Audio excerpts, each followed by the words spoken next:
In this video, we're going to discuss the number 3 threat to your productivity: low energy. The hope of this video is to help you get away from having poor energy at work, being unproductive as a result, having little energy to be fully present at home, and ultimately burning out both at work and at home. The aim of this video is to help you move towards having lots of energy to be very productive at work and fully present at home, where your mental energy and presence really matters. Feel free to rewind or skip ahead using the chapter markers I've included. If you're new here, my name is Jared, and I'm a high school teacher turned leadership coach, and it's my mission to help you unlock your potential in life. This video has a special place in my life and in my heart because there was a season in my life where I had very little energy, burned the candle on both ends, and had some massive consequences as a result of burning out.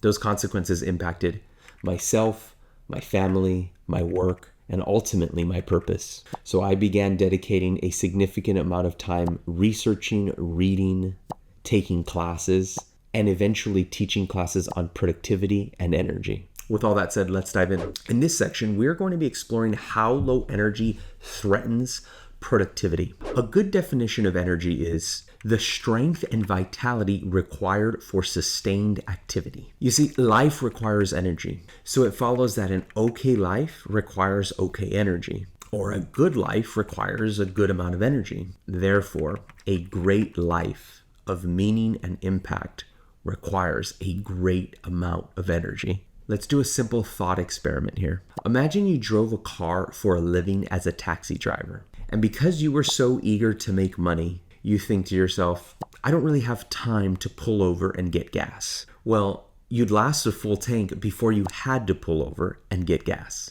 But you don't realize that you need to pull over and get an oil change done to your car. In your head, you keep thinking, I don't really have time for an oil change. I have the gas taken care of, which is the bare minimum.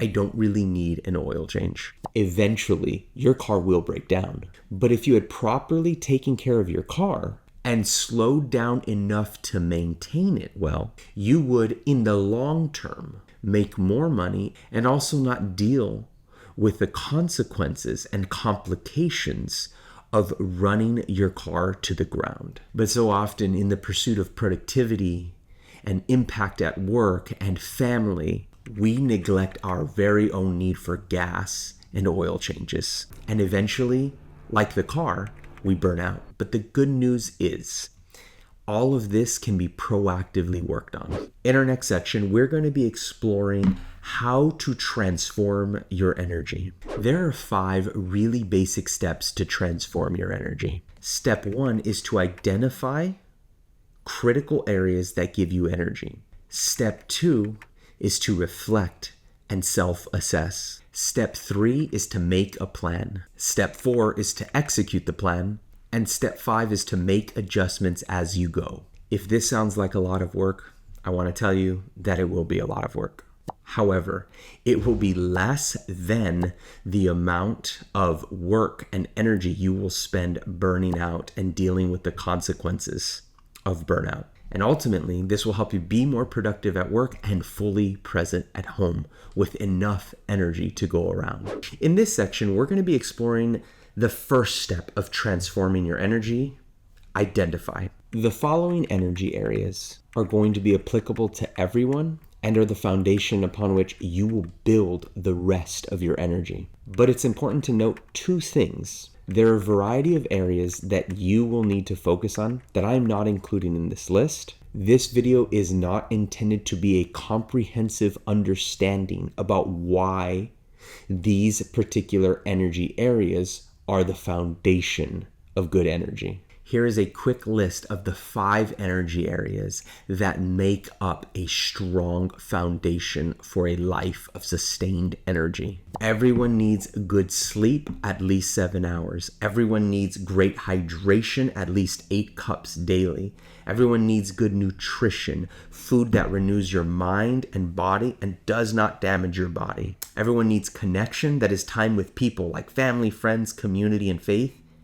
and doing that in a way that is meaningful. And everyone needs resting. That is leisurely time where you're able to relax without stress. Learning to balance these areas will renew your energy in transformative ways and make you more productive at work and fully present at home. In this section, we are going to be exploring step 2, reflect. At this point in the video, it might be helpful for you to pause and get the free guide listed below in the description so you can follow along in this process. Now that we have a list of these energy areas, you're going to grade yourself with a simple scale. Am I doing well? Do I need to improve? Am I doing poorly? With respect to these energy areas, you're going to grade yourself. For example, perhaps your sleep is about 6 hours every night. That is probably in the need to improve category. Let's say you don't even know how much water you drink every day. Then hydration might be doing poorly. Nutrition might be a huge area of focus for you, and although you can always improve, you might grade yourself as doing well. For connection, it might be strong, but maybe in this season of life, you need to cultivate it more, so it needs to improve. For resting, you might think, who has time for that? And if so, that is an area that you are doing poorly in. Now that you've assessed yourself, it's time to make a simple plan. So in this section, we're going to be exploring how to make a good plan. As you make this plan, I highly recommend you write this down and not just keep this in your head. It's critical to make a plan only focused on one area first. So one simple way to crystallize which area you ought to focus on first is by asking, what is the one area that I can first work on that would provide the most amount of energy in the fastest time possible? Once you know your area of focus, you're going to answer these questions. What area is this for? Where am I at currently? Where do I want to go? When do I want to be there? What obstacles might I face? How might I solve these obstacles? What 1 or 2 people can I enlist for support? And why is this important? Once you work through these questions, it's time to work your plan. This is a really short section, mainly because you have to work the plan that you just made. As you're working your plan, it's helpful to remember that there are some activities that yield greater inputs. Let me give you an investing analogy. Some activities, when you give 1 penny in, your output, that is what you get back, is nothing. So that has a negative return. There are other activities that if you put 1 penny in, you'll get 1 penny back. Again, that's an equal return. And then there are other activities like this energy transformation that if you put 1 penny in, you will get many pennies back out. So when the plan gets difficult, remember that there will be a positive and compounding effect for your life at work and at home. As you're working your plan, this will naturally lead to making adjustments. And in this section, we're going to be exploring step 5, making adjustments. As you are making these adjustments, I highly recommend that you either write these reflections down or talk to them with 1 or 2 other people. For the area you're currently focusing on, at some point you need to ask, what's going well? What's not going well?